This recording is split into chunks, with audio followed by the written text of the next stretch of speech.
বন্ধুরা, reference calendar যদি তোমরা পরীক্ষায় পাও তাহলে কিভাবে অতি তাড়াতাড়ি করবে দেখো।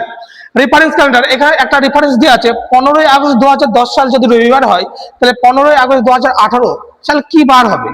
তাহলে এখানে কি আছে, সিম্পল তুমি কি দেখবে যে এখানে এইটার পার্থক্যটা দেখো কত বছরের। তাহলে 10 থেকে 18 মোট কত বছর, 8 বছর। তাহলে 8 লেখো। এক বছরে একটা অড ডে থাকে, 8 বছরে 8টা থাকবে।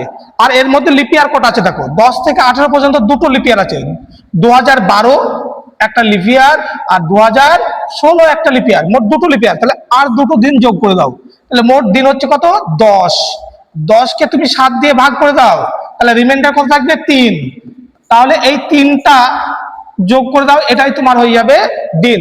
তাহলে রবিবারের সঙ্গে 3 দিন যোগ করে দাও, অথবা 4 দিন বিয়োগ করে দাও, যেটা তোমার সুবিধা হবে। রবিবারের সঙ্গে 3 দিন যোগ করলে কত হচ্ছে, রবির পরে সোম, তারপরে মঙ্গল, তারপরে বুধ।